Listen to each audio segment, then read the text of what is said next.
दासी प्रथा।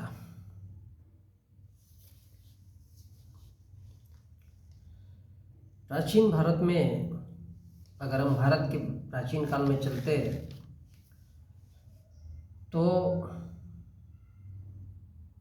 मौर्य काल नजर आता है। और मौर्य काल में जो महिलाएं थी, आचार में, विचार में, व्यवहार में वो बहुत दयावान थी। अर्थात ये भारत का बौद्धकालीन या मौर्यकालीन शासन कहिए तो भारत एक ऐसा भारत था जहाँ घर घर महिला का बोलबाला था और हर घर में महिला मुखिया होती थी। तो भारत में अगर मात्र सत्तात्मक सत्ता की बात करते हैं तो ये वही दौर था जहाँ पर हर एक चीज के लिए महिला पर डिपेंड होना पड़ता था पुरुष को। तो इसका सबसे बड़ा कारण था तर्कयुक्त एवं जागृत जीवन। लेकिन जब बौद्ध भारत पे ब्राह्मण भारत ने कब्जा किया तो ये जो तर्कयुक्त और जागृत महिलाएं थी ये ब्राह्मणों के उन मार्ग में बीच में आती थी, क्योंकि जब ब्राह्मणों ने भारत पर कब्जा किया तो महिलाएं आती थी, क्योंकि वो भी लड़ती थी, झगड़ती थी। और ब्राह्मण जब पुरुष वर्ग पर अत्याचार करता था और उन महिलाओं पर, ब्राह्मण इसलिए अत्याचार करता था ताकि महिलाओं को और पुरुषों को गुलाम बना के रख सके। तो महिलाएं विरोध करती थी। दूसरी खास वजह थी कि भारत की महिलाएं ब्राह्मणों की अपेक्षा में वंदनीय थी, क्योंकि भारत का ब्राह्मण खुद को भारत की बौद्धकालीन सभ्यता के विपरीत वो खुद को नीच मानता था। तो ये दूसरा रीजन। और भारत की जो महिलाएं थी वो तर्कयुक्त, दयावान, उनके आचार, विचार, व्यवहार जो थे वो बड़े अद्भुत होते थे। वो किसी से भी लड़ती थी, झगड़ती थी, क्योंकि उन दिनों में मात्र सत्तात्मक परिवार होते थे। तो जाहिर सी बात है जो आज पुरुष का भारत में बोलबाला है वो बौद्धकालीन भारत में या मौर्यकालीन भारत में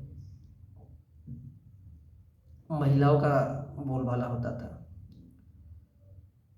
तो ब्राह्मणों को ऐसा लगा, क्योंकि ब्राह्मणों ने बहुत सारी जैसा जैसा शासन किया वैसा वैसा उन्होंने दुनिया भर की मान्यताएं लगाई।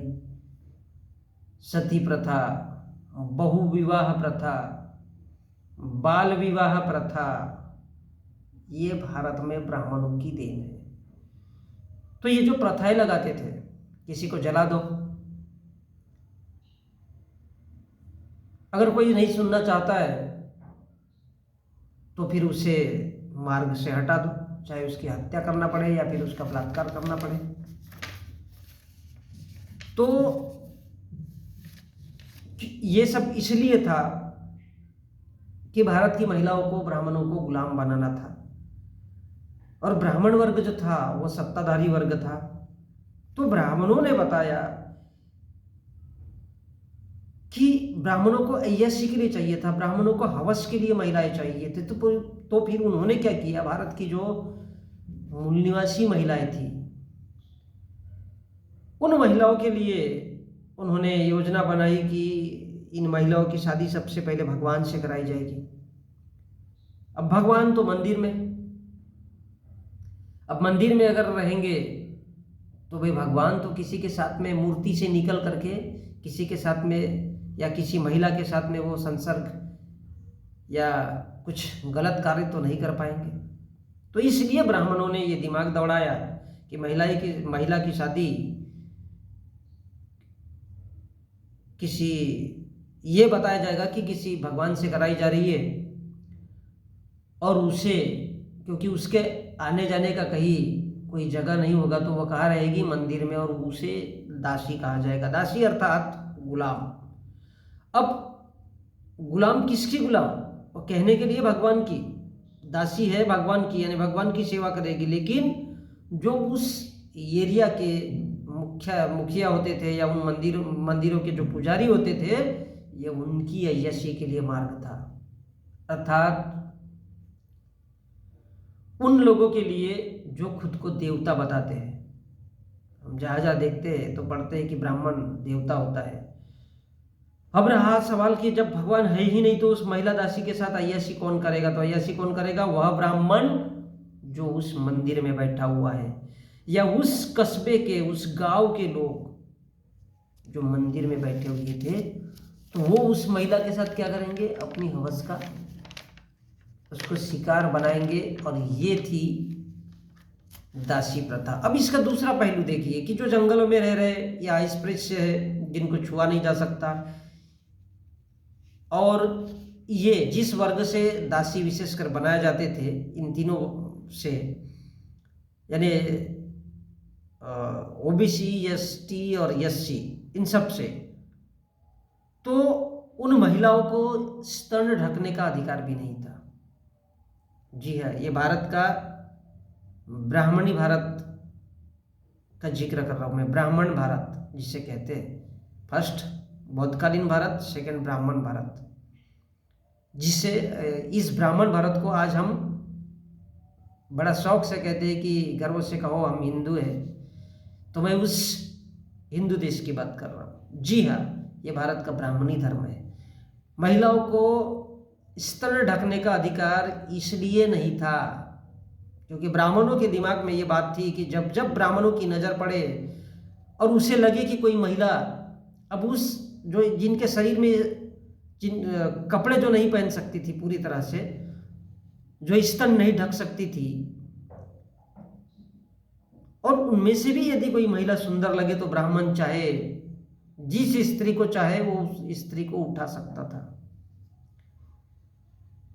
और उसको भी अपनी हवस का शिकार कहिए या फिर बलात्कार कहिए, उसके साथ करके हो सकता है उसकी मर्जी हो जाए तो वो उसे छोड़ दे, उसकी हत्या कर दे या उसके साथ जो भी कर दे। तो ये ब्राह्मणों की अय्याशी के लिए जो बनाया गया था वो था दासी प्रथा। और इसलिए इस प्रथा को जन्म दिया गया क्योंकि जिसकी सत्ता होती है, जिसके हाथ में, वो इंसान चाहे जैसा व्यवहार करते रहता है। ऐसे ही अमानवीय कृत्य ब्राह्मणों द्वारा किए गए, जिसकी वजह से ब्राह्मणों को कभी येत्रेय ब्राह्मण, कभी तैत्रेय ब्राह्मण, कभी पुराण, कभी उपनिषद, वेद इत्यादि हजारों ग्रंथ इसलिए ब्राह्मणों को लिखने पड़े कि ब्राह्मण सर्वश्रेष्ठ है। मैं बात सती प्रथा की कर रहा हूँ। इससे समझा जा सकता है कि भारत में ब्राह्मणों की क्या स्थिति थी, ब्राह्मण कौन था, वो क्या चाहता था। और इसलिए ब्राह्मणों को हजारों लाखों ग्रंथ लिखने पड़े कि ब्राह्मण ही भगवान है, ब्राह्मण ही देवता है। यदि ब्राह्मण किसी को श्राप दे दे तो वो चीज नष्ट हो जाएगी।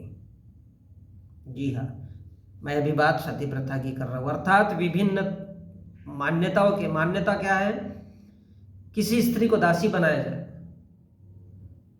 तो दासी वो किसकी हुई? भगवान की। अर्थात कहने के लिए ये होगा कि वो दासी यानी सेवक सेविका वो भगवान की होगी, लेकिन हवस उससे कौन मिटाएगा? उस मंदिर का पुजारी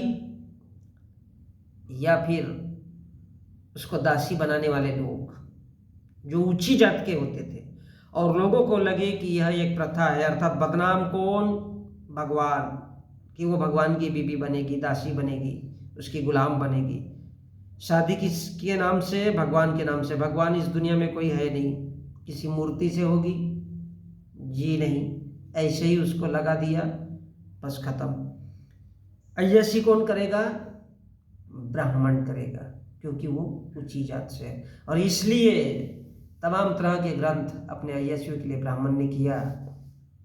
तो ये जो दासी प्रथा थी, ये भारत के ब्राह्मणों के लिए और इस देश के ऊंची जातियों के लिए एक अय्याशी का माध्यम था, ताकि जहाँ जहाँ वो महिला देख सके, और जिस महिला पर भी, भारत की महिला पर जो ओरिजिनल इस देश की है, उस पर अगर नज़र पड़े, वो उसके साथ सो सकता है, उसके साथ एंजॉय कर सकता है, उसका बलात्कार कर सकता है, उसे चाहे जितने दिन है रख सकता है, चाहे उसकी मौत ही किसी मंदिर में क्यों ना हो जाए। और जब ब्राह्मण ऐसा करेगा और उसके साथ अगर उसको कहीं गर्भधारण हो गया, बच्चा हो गया, तो उसे एक अलग नाम दिया गया।